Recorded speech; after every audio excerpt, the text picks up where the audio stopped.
오늘 본문 말씀입니다. 오늘 본문 말씀은 출애굽기 14장 13절에서 14절 말씀입니다. 출애굽기 14장 13절에서 14절 말씀입니다. 제가 가진 성경으로는 구약 103페이지에 있습니다. 출애굽기 14장 13절에서 14절입니다. 우리 두 절밖에 안 되기 때문에 함께 한 목소리로 봉독하도록 하시겠습니다. 13절입니다. 모세가 백성에게 이르되 너희는 두려워 말고 가만히 서서 여호와께서 오늘날 너희를 위하여 행하시는 구원을 보라. 너희가 오늘 본 애굽 사람을 또다시는 영원히 보지 못하리라. 여호와께서 너희를 위하여 싸우시리니 너희는 가만히 있을지니라. 아멘. 예, 반갑습니다. 참 어린 사람이 이 자리에 사역자라는 이유만으로 여러분들과 함께 말씀을 나눕니다. 이 시간 우리 옆 사람과 뒷 사람과 함께 이렇게 인사했으면 좋겠습니다. 우리 은혜 받기를 함께 기도합시다. 이렇게 인사하도록 하겠습니다.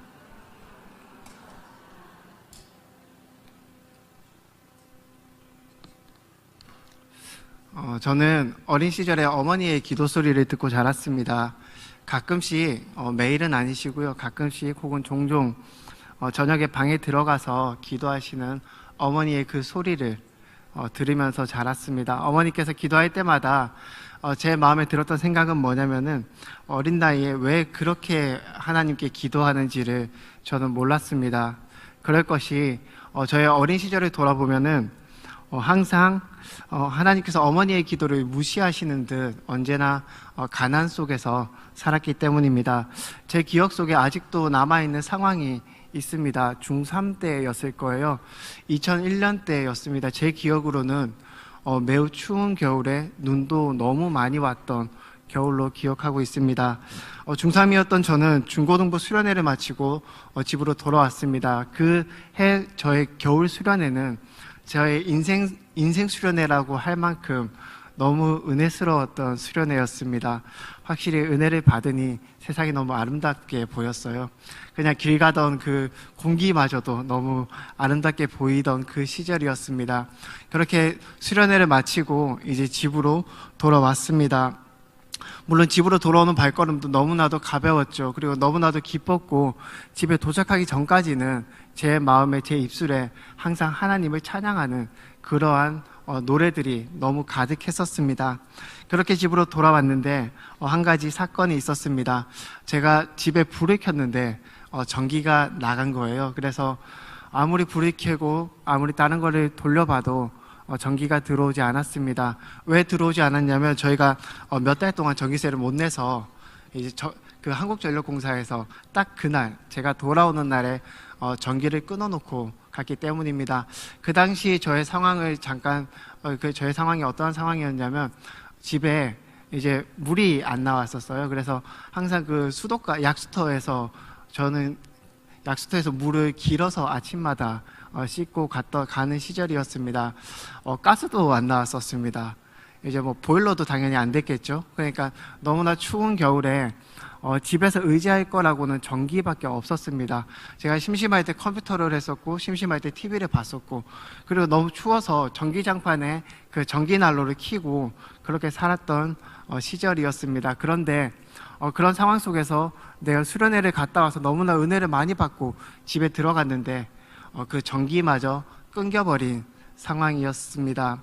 그때 제가 혼자서 어머니는 일 가시느라 늦고 아버지도 일 가시느라 늦고 저 혼자 저녁에 이제 깜깜한 밤에 추우니까 이불을 덮고 옷도 그냥 외투 잠바 그대로 입고 이불 속에서 생각했던 것이 있습니다. 그때에 제 마음에, 제 머리에, 제 입술에서 가장 많이 나왔던 단어가 무엇이었냐면 왜? 라는 단어였습니다.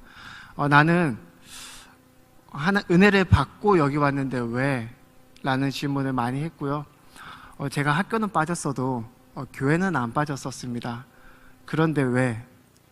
네, 하나님은 살아계신다라고 그때 당시 우리 교회 전도사님께서 나에게 이야기를 해줬는데 근데 왜? 라는 그 단어, 그 물음이 제 마음속에 떠나지 않았습니다. 그 중3 이후로 그 물음을 6년간 제가 신학을 하면서 학교 군대를 갔다 와서 복학할 때까지도 그 무릎은 제 마음속에 응어리로 남아있던 물음이었습니다. 오늘 함께 나눌 말씀, 오늘 함께 읽은 그 본문 말씀의 그 내용들이 그때 했었던 왜? 라는 질문과 많이 닮아 있습니다.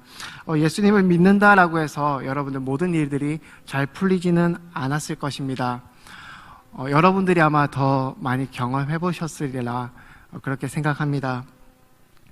오히려 예수를 믿는다는 이유만으로 우리는 몇 가지의 고민들이 더 끌어안고 살아가야 합니다. 예수를 믿지 않는 불신자들의 고민 플러스 우리가 예수를 믿기 때문에 할 수밖에 없는 그런 고민들을 우리는 끌어안고 살아갈 수밖에 없는 그러한 삶입니다. 하나님께서 우리를 은혜 가운데 이끄셔서 우리가 그리스도인이 되었습니다. 하지만 그리스도인이 되었다라고 해서 우리의 모든 걱정이 사라지거나 우리의 모든 의구심들이 풀어지는 것은 아니었습니다. 때로는 하나님이 계신다면 왜 내 삶에 이런 일이 일어날까라는 그러한 생각을 할 때도 많이 있으셨을 것입니다. 혹은 하나님이 없으면 진짜 내 마음 가는 대로만 살았으면 좋겠다.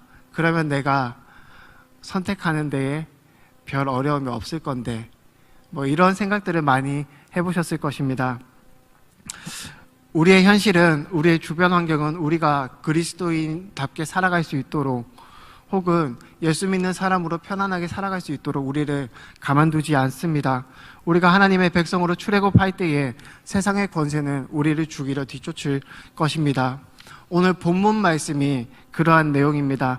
오늘 본문은 출애굽한 이스라엘을 쫓아가는 그 바로의 군대의 모습을 보여주고 있습니다. 본문의 이스라엘은 출애굽한 백성으로, 하나님 백성으로 우리는 이해할 수 있습니다. 이스라엘이 하나님의 은혜 가운데에서 출애굽했습니다. 그 애굽에서 벗어나 애굽의 노예 생활에서 벗어났고 이제 하나님의 약속된 땅으로 이제 달려가고 있습니다.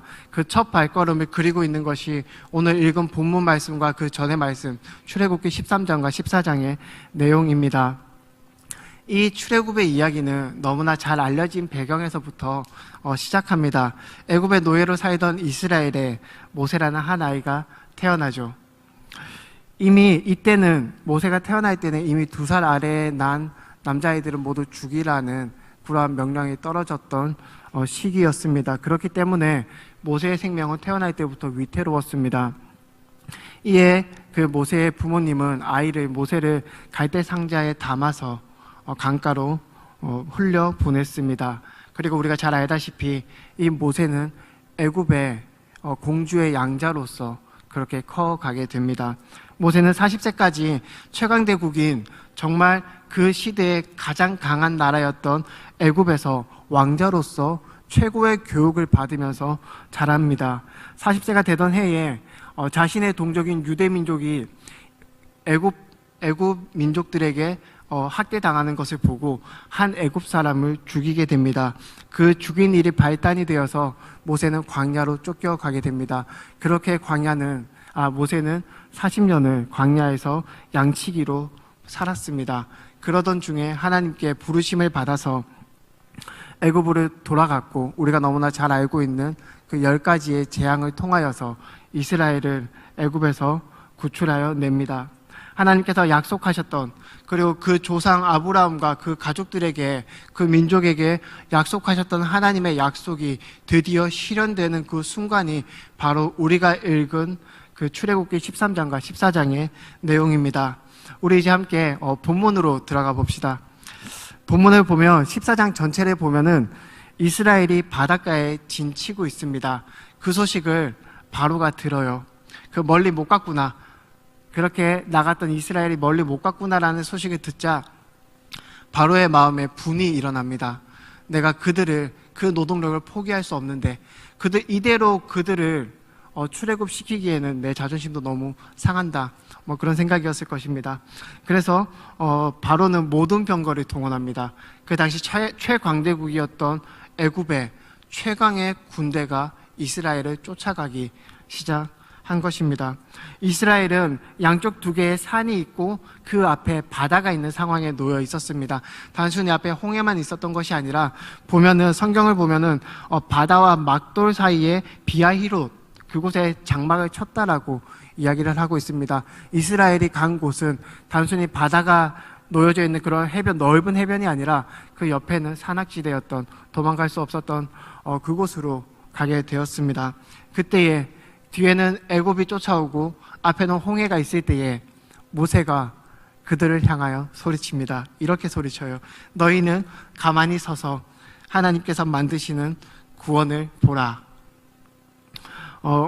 여기서 함께 나누고 싶은 것은 단순히 하나님께서 우리를 이렇게 구원하셨으니 우리가 찬양합시다 라는 것을 여러분들과 나누고 싶지는 않습니다. 오늘 함께 나누고 싶은 것은 여기서 우리가 왜? 라는 질문을 던져야 합니다. 이스라엘 백성은 하나님의 인도하심을 받아서 출애굽했습니다. 분명히 하나님께서 그들을 인도하셨기에 그들은 출애굽할 수 있었습니다. 그런데 그들 앞에 닥쳐진 그 현실은 홍해였습니다. 사면 초가였죠. 우리는 성경을 볼 때에 왜? 라는 질문을 해야 합니다. 하나님은 왜 이스라엘을 홍해 가운데로, 그 앞에는 홍해가 있는 그곳으로 인도하셨을까? 성경을 보면 이스라엘 백성들이 바다와 믹돌 사이 비하이롯의 장막을 치도록 인도하신 분이 하나님이시라고 분명하게 이야기하고 있습니다. 심지어 하나님께서는 바로의 마음을 강팍하게 하셔서 이스라엘의 뒤를 쫓도록 하셨다라고 성경은 우리에게 그렇게 증거해 주고 있습니다. 말씀을 읽을 때에 우리가 오늘 다 읽지는 않았습니다. 너무 길어서 출애굽기 14장을 읽을 때에 이러한 생각이 듭니다. 왜 하나님은 이스라엘을 보내놓고 이런 이스라엘의 환란을 뒤에서 조정하시는 것 같은, 왜 조정하실까? 이러한 생각이 드는 본문이 오늘 본문입니다. 여기에서 여러분들과 함께 나누고 싶은 것은 무엇이냐면, 하나님께서 이스라엘을 홍해 앞으로 인도하셨던 이유에는 세 가지가 있다입니다.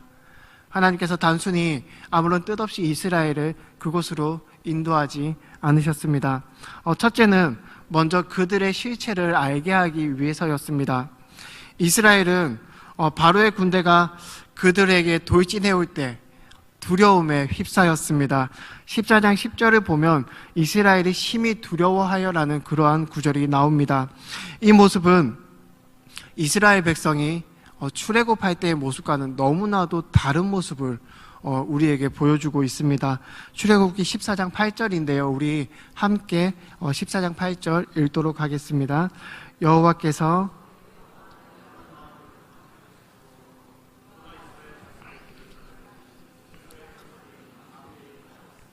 아멘. 우리가 읽은 14장 8절은 이스라엘이 출애굽할 때 그 10가지의 재앙을 경험하고 모세의 인도함을 받아서 애굽의 문을 나설 때의 모습을 그리고 있습니다. 그들은 담대하게, 그들은 당당하게 애굽에서 출애굽하였습니다. 만군의 여호와 하나님께서 애굽을 향하여 펼친 그 10가지 재앙은 이스라엘을 마치 하나님의 군대와 같이 만들었습니다. 애굽의 모든 장자들이 죽던 그날 이스라엘 백성들은 담대하게 하나님과 함께 모세의 인도함을 받아서 출애굽할 수 있었습니다. 하지만 바로의 군대가 나타나자마자 그들의 모습은 하나님의 군대가 아니었음이 절실하게 드러나게 됩니다. 단지 바로의 군대가 쫓아온다는 소문만 들었을 뿐입니다. 그 바로의 군대가 눈앞에 보여진 것도 아니고 바로의 군대가 쫓아오더라 그 소식을 들을 때부터 이스라엘의 마음은 두려움에 휩싸이기 시작했습니다. 그 순간 이스라엘이 진짜 이스라엘이 누구인지를 우리에게 증거해 주고 있습니다. 이스라엘은 출애굽함으로써 유월절날에 유월절날에 어린 양의 피로 장자의 죽음에서 벗어날 때에 그때에 이미 하나님의 백성으로 인침을 받은 민족들입니다. 하지만 그들은 하나님의 백성이 되었음에도 불구하고 여전히 그 마음은, 그 이스라엘 백성의 속마음은 애굽의 노예였던 그 상태였습니다. 오늘 본문의 이스라엘의 모습이 우리들의 신앙의 모습과 참 오버랩 됩니다. 많이 겹치는 부분이 있는 것 같아요. 우리도 하나님의 백성으로 부르심을 받았습니다. 그 애굽의 10가지의 재앙까지는 아니더라도 각자의 인생 속에서, 각자의 삶 속에서 하나님께서 역사하시는 그 역사함을 우리가 보면서 이 시간 여기까지 달려왔습니다. 예수 그리스도의 십자가와 부활이 우리의 생명임을 믿습니다. 동시에 우리는 세상이 두렵습니다. 세상의 방법을 따르지 않았을 때에 세상이 우리에게 어떠한 불이익을 줄지, 우리가 세상을 따라가지 않았을 때에 세상이 우리에게 어떠한 해코지를 할지 우리는 너무나도 두려워합니다. 그래서 하나님 백성으로 처음 부르심을 받았던 그 마음들은 우리들이 살아갈 때에 인생 가운데에서 매일의 삶 속에서 점점 잊혀져 가는 것이 우리의 삶입니다. 특히 청년 사역을 하다 보면은 믿음이 좋았던 청년들이 직장에 가서, 그 청년들이 직장에 가서 나의 신앙이 얼마나 무능한지를 깨닫게 되는 경우가 너무나도 많이 있습니다. 많은 청년들이 그렇게 신앙을 가진 청년들이 그들의 삶의 일터에서 전전긍긍하며 세상의 가치관과 싸우며 자신의 신앙의 무능함을 너무나도 깨닫고 있는 것이 우리들의 지금의 현실입니다. 애굽이 이스라엘 백성들을 그냥 놓아주지 않았듯이 세상도 우리를 그냥 놓아주지 않습니다. 그렇게 우리에게 중요한 것은 무엇이냐면 하나님 앞에 말씀으로 바로 서려는 매일의 노력이 중요합니다. 사랑하는 평안교회 여러분들, 성도 여러분들, 하나님께서 우리에게 주신 신앙은 단 한순간에 어떠한 엄청난 경험으로, 어떤 한순간의 큰 경험으로 완성되어지는 것이 아닙니다. 우리들의 신앙은 매일의 삶에서 연단되어져야 합니다. 우리는 매일의 삶 가운데서 하나님을 바라보아야 합니다. 대단한 한 번의 은혜를 바라기보다는 매일의 삶 속에서 잠깐이라도 하나님 앞에 기도하고 매일의 삶 속에서 잠깐이라도 하나님의 말씀을 묵상하는 것이 더 중요합니다. 매일의 그 작은 노력들이, 그리고 그 하나님 앞에 그 노력의 결산으로 얻어지는 그 마음을 따라서 가는 그 매일의 훈련이 단 한 번의 엄청난 은혜를 부음받는 것보다 더 중요한 것을 여러분들은 기억하시기를 간절히 바랍니다. 다윗이 아무런 노력 없이 골리앗 앞에 설 수 있었다고 여러분들은 생각하지 않았으면 좋겠습니다.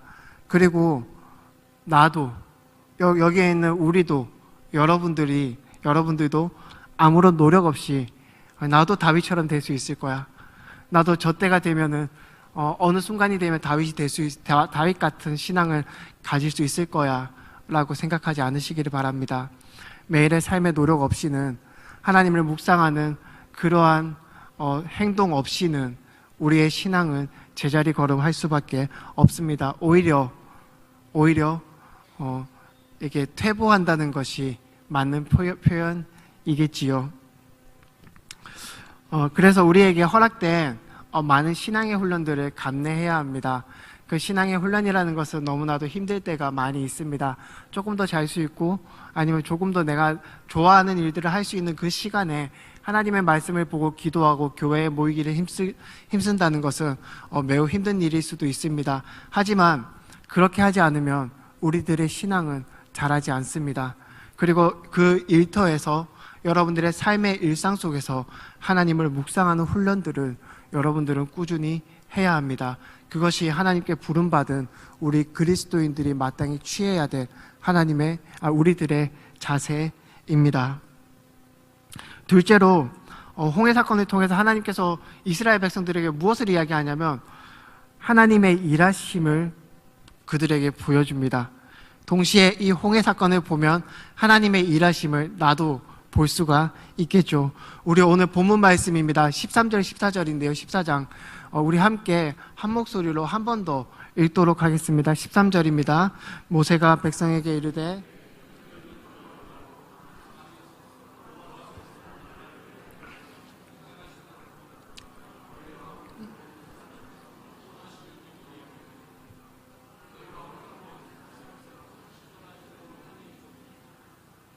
아멘. 하나님께서 이스라엘이 두려워하실 때에는 가만두지 않으셨습니다.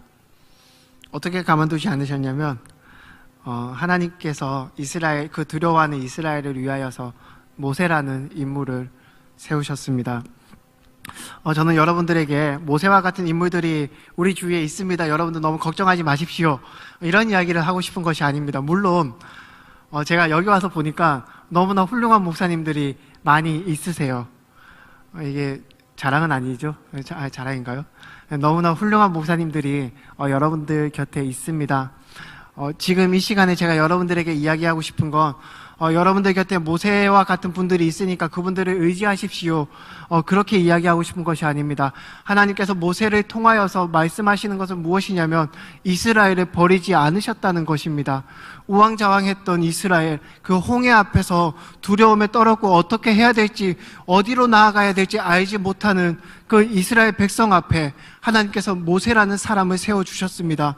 그것 자체가 그 모세가 더 잘해야지, 모세니까 그럴 수 있어, 그런 것이 아니라 그렇게 세웠다는 것 자체가 하나님께서 이스라엘을 버리지 않으셨다라는 그 증거 중에 하나입니다.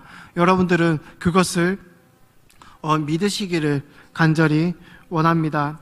하나님께서 이 홍해 사건을 통하여서 보여주는 것은 무엇이냐면 하나님이 하나님됨을 이야기하고 있으십니다. 우리 함께 출애굽기 14장 16절인데 오늘 읽지 않은 본문입니다. 14장 16절 함께 한 목소리로 읽도록 하겠습니다. 지팡이를 들고 손을 바다 위로 내밀어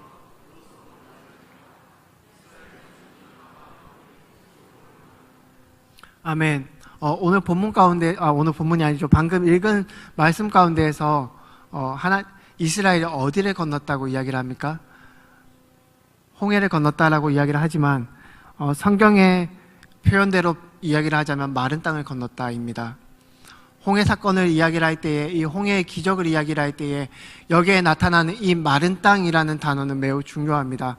이 홍해 사건이 14장에서 16장까지 계속 나타나는데 이 홍해 사건 속에서 마른 땅이라는 단어가 4번 나옵니다. 이 마른 땅이 우리에게 시사하는 바는 무엇이냐면 하나님께서 이스라엘들을 위하여서 일을 하실 때 그냥 단순하게 어설프게 일하시지 않으신다는 것을 우리에게 보여줍니다. 하나님께서는 이스라엘에게 일하실 때는 아주 잊을 수 없는 철저한 방식으로 그들이 홍해를 건널 수 있도록 하나님께서 인도하셨다는 것입니다. 이것은 우리의 언어로 바꿔 이야기를 하면, 지금 우리가 조금 더 이해하기 편하게 이야기를 하면, 길이 없는 곳에서 길을 만드시는 분이 하나님이심을 우리에게 보여주고 있습니다. 이스라엘 백성들과 같은 상황에 처할 때 많은 사람들은 자신이 가로막고 있는 그 바다를 향하여서 절망 가운데 부르짖을 것입니다. 하지만 하나님께서는 그 바다 가운데에서 마른 땅을 만들어내시는 분이십니다. 출애굽기 1장에서 15장까지 그 이스라엘 백성들이 노예 생활로 이스라엘 백성들을 소개하고 이제 출애굽하는 그 시간들을 그리는 것이 출애굽기 1장에서 15장 말씀인데, 이 시간들을 통하여서 10가지 재앙을 통하여서 성경이 우리에게 강조하고 있는 것을 한 문장으로 요약해봐라 라고 이야기를 한다면 저는 여러분들에게 이렇게 이야기하고 싶습니다. 내가 여호와인 줄 알리라. 출애굽 사건, 그 10가지의 재앙 사건, 장자의 죽음 사건은 하나님께서 이스라엘에게 내가 너희의 여호와인 줄 너희가 알리라는 그러한 하나님의 메시지였습니다. 이 말씀과 같이 매일의 삶 속에서 그러한 하나님을 경험하는 것, 매일의 삶 속에서 우리가 하나님의 말씀을 묵상하고 하나님께 나의 삶의 작은 부분들을 이 정도는 내 힘으로 할 수 있어 라고 생각하지 않고 겸손하게 하나님 앞에 물으며 동행하는 그러한 삶을 사는 사람은 망망대해 같은 내 현실 속에서, 그 바다가 가로막은 것 같은 내 현실 속에서 마른 땅을 볼 수 있는 신앙을 가지게 될 것입니다. 그것이 우리가 가져야 할 신앙의 모습이고, 그것이 우리가 이 세상을 살아갈 때에 우리가 가질 수밖에 없는 믿음입니다. 여러분들은 그러한 것들을 기억하시기를 간절히 원합니다. 이제 마지막입니다. 하나님께서 이 홍해 사건을 통하여서 참으로 어떠한 것을 이야기를 하시냐면 참으로 두려워해야 될 자가 누구인지를 알게 하십니다. 애굽은 너무나 강했습니다. 그 어른 앞에서 어린아이 같은 싸움이었을 것입니다. 그 앞에서 이스라엘이 가장 두려워했던 것은 다름 아니라 애굽 군대였습니다. 하나님의 기적을 보기 전에 이스라엘이 홍해와 애굽 군대 그 사이에서 두려워하였던 것은 애굽 군대였습니다. 너무나도 애굽 군대를 두려워했죠. 하지만 성경을 보게 되어지면은 이스라엘이 이 홍해 사건을 통하여서 한 가지 변하는 것이 있습니다. 우리 함께 출애굽기 14장 31절인데요. 우리 함께 31절 함께 읽도록 하겠습니다. 시작. 이스라엘이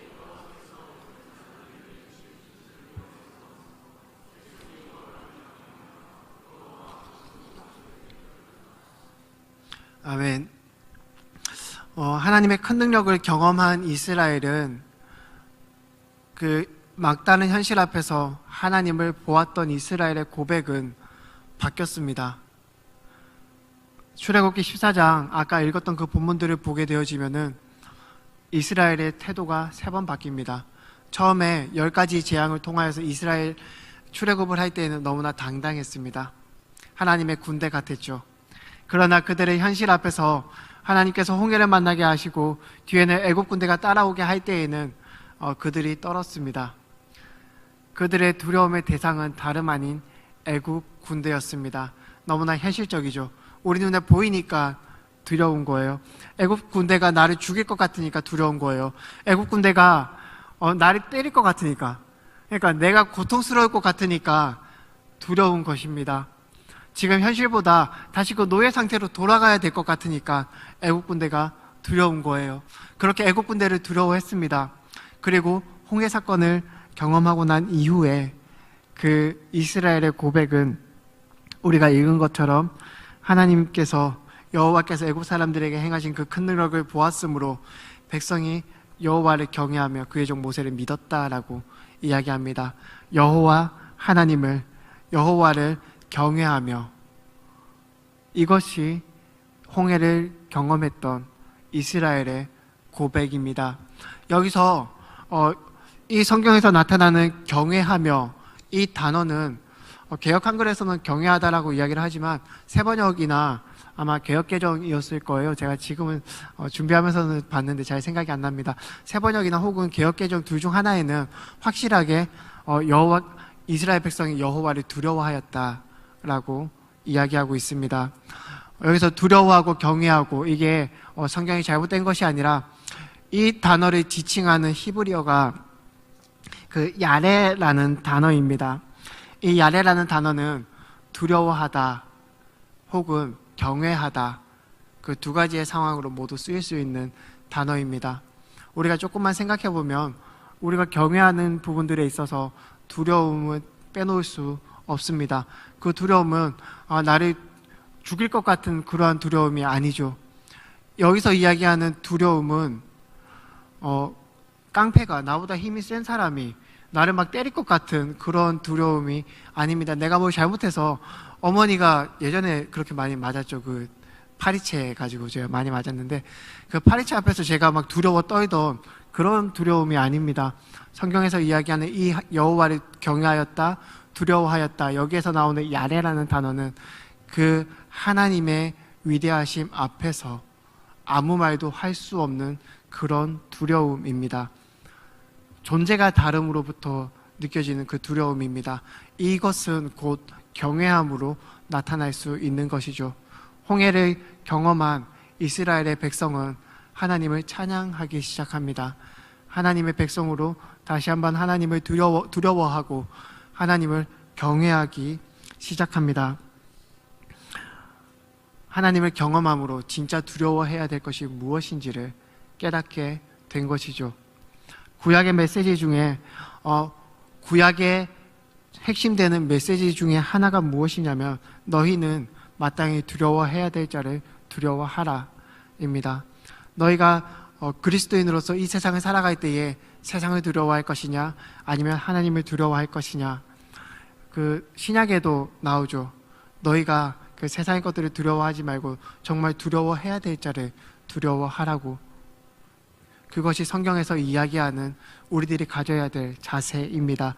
그리고 오늘 출애굽기를 통하여서 하나님께서 우리에게 이야기하시는 그리스도인 하나님의 백성으로서 마땅히 가져야 할 그러한 자세입니다. 결론입니다. 우리들의 삶 가운데서 이해할 수 없는 일들이 일어날 때가 많이 있습니다. 그럴 때마다 이유가 있겠지, 혹은 하나님의 뜻이 있겠지라며 우리 스스로를 설득시키는 작업을 합니다. 아마 할 거예요. 여러분들이 정말 도저히 이해할 수 없는 일들이 내 앞에 닥쳐올 때에, 혹은 내가 원하는 방향으로 내 인생이 풀리지 않을 때에 항상 내 안에서 설득할 거예요. 하나님의 뜻이 다른 데 있겠지. 하나님의 뜻이 더 좋은 뜻이 있겠지. 이 작업은 우리가 꼭 해야 되는 작업인데 쉽지 않습니다. 우리의 현실이 우리가 원하는 방향으로 가지 않을 때, 우리를 하나님의 뜻이 있겠지라는 그 마음으로 내 자신을 설득할 때에는 너무나 고통스러운 작업입니다. 이것은 왜 우리가 고통스럽게 느끼냐면 이것은 소통의 문제인데, 우리의 매일의 삶 가운데서 하나님과 묵상하지 않기 때문에 그것이 고통스럽게 느껴질 때가 대부분일 것입니다. 물론 제가 생각했을 때에 너무 어리지만 제가 통계를 내보자면 20% 정도에는 진짜 내가 하나님과 소통을 잘하고 있을 때에도 하나님께서 내가 원하는 방향으로 안 보내실 때가 있습니다. 하지만 우리가 그럴 때는 금방 하나님의 뜻이 무엇인지 우리의 마음을 포기합니다. 근데 우리의 마음을 포기하지 못하고 하나님의 뜻이 무엇일까를 계속 우리의 마음에 설득시키는 작업이 고통스러울 때는 분명히 하나님과의 그 교제가 끊어져 있을 가능성이 매우 높습니다. 우리는 그러한 것들을 바라보아야 합니다. 사랑하는 평안교회 성도 여러분들, 우리들의 신앙이 뜨거운 한 번의 경험으로 완성될 것이라고 생각하지 않았으면 좋겠습니다. 이스라엘 백성들이 그 애굽에서의 10가지의 그 기적을 경험하고 나서 출애굽했습니다. 그런 경험을 가졌던 이스라엘도 홍해 앞에서는 두려워 떨었습니다. 뒤에 애굽 군대가 쫓아올 때는 그들은 두려워 떨었습니다. 대부분의 경우 한두 번의 큰 경험들이 우리들의 신앙을 단번에 완성시켜주는 일은 결코 없습니다. 우리들의 매일의 삶 가운데에서 너무나도 조금이지만, 마치 내 신앙이 자라는 것 같지 않지만 그럼에도 불구하고 매번 성경을 볼 때 어제와 같은 은혜가 없는 것 같을지라도 우리는 성경을 보고 기도해야 되며 하나님 중심으로 살아야 합니다. 사랑하는 여러분들, 일상다반사라는 그러한 단어가 있습니다.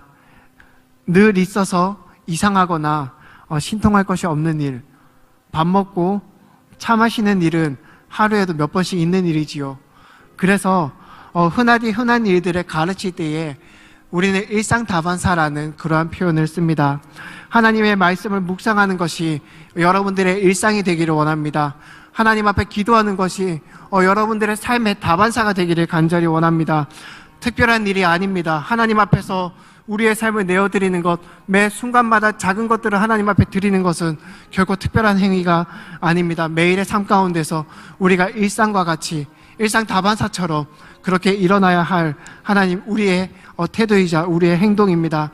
그리고 사랑하는 평안교회 여러분들, 너무나 여러분들의 현실이 막막하다면 그때에 하나님을 기대하십시오.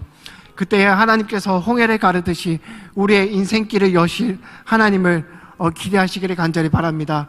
그 망망대해 가운데에서 마른 땅을 밟게 하시는 분이 우리들의 하나님이십니다. 길이 없는 곳에 길을 만드시는 분이 우리의 하나님이십니다. 그런 하나님을 믿으면서 생활하기를 원합니다. 이스라엘 백성들이 홍해 앞에서, 그 비하이롯 앞에서 지내쳤던 것도 하나님의 인도하심이었습니다. 여러분들 앞에 망망대해가 있는 것처럼 보일 때에도 그것이 하나님의 인도하심임을 여러분들은 기대하십시오. 그곳이 설령 광야일지라도, 하나님께서 우리를 인도하시는 그곳이 광야와 같이 느껴질지라도 여러분들은 하나님을 기대하십시오. 그리고 마지막으로 하나님을 경외하고 두려워하며 살아가십시오. 하나님을 두려워한다는 것은 내 삶에 무엇이 진짜인지를 안다는 것입니다. 누구에게 내 생명이 있는지, 내가 마땅히 두려워해야 될 자가 누구인지를 우리가 안다는 것입니다. 사랑하는 여러분들, 세상은 우리를 결코 이기지 못합니다. 세상은 결코 예수 그리스도의 그 십자가의 보혈을, 그 죽음과 부활을 이기지 못합니다. 하나님을 두려워하십시오. 하나님을 경외하십시오. 하나님을 예배하는 삶을 살아가십시오. 내 삶의 매 순간마다 헛된 시간은 없을 것입니다. 매일의 삶을 가장 작은 부분들을 가장 소중하게 하나님 앞에 드리는 우리 귀한 성도 여러분들 되기를 간절히 원합니다. 우리 이 시간 함께 하나님 앞에 간절한 마음으로 두 가지만 기도하겠습니다. 이렇게 기도하도록 하겠습니다. 하나님, 일상이 예배가 되게 하여 주시옵소서. 내가 나의 삶을 살아갈 때에 큰 은혜가 없는 비루한 날이라 느껴질지라도 그 시간이 하나님 앞에 있는 시간임을 기억하게 하여 주시옵소서. 매일의 삶에서 하나님을 발견하게 하시고 매일의 삶을 하나님의 은혜가 매일의 삶을 하나님의 은혜로 이끌리게 도와달라고 이 시간 하나님 앞에 간절한 마음으로 기도하겠습니다. 기도하시겠습니다. 감사합니다. 하나님, 우리가 하나님 앞에 살아가기를 원합니다. 우리의 시간을 드리기를 원합니다. 우리의 노력을 드리기를 원합니다. 훈련받는데 우리의 삶을 위하여서 노력하고 우리의 삶을 위하여서 우리의 신앙을 위하여서 하나님 모이기에 힘쓰는 아버지 그 일에 우리가 게으르지 않겠습니다. 우리들의 망망대해 같은 현실 속에서 그 홍해를 가르시는 하나님을, 마른 땅을 건너게 하시는 하나님을 바라보게 하여 주시옵소서. 그러한 경험들이 쌓이고 쌓여 우리의 고백이 하나님을 두려워하고 하나님을 경외하고 세상에 하나님을 이길 수 없음을 아버지가 깨달으며 그러한 하나님을 찬양하는 우리의 고백이 되게 하여 주시옵소서. 돌아가는 발걸음도 주께서 인도하시고 함께하여 주시옵소서. 감사합니다. 예수님의 이름으로 기도드립니다. 아멘.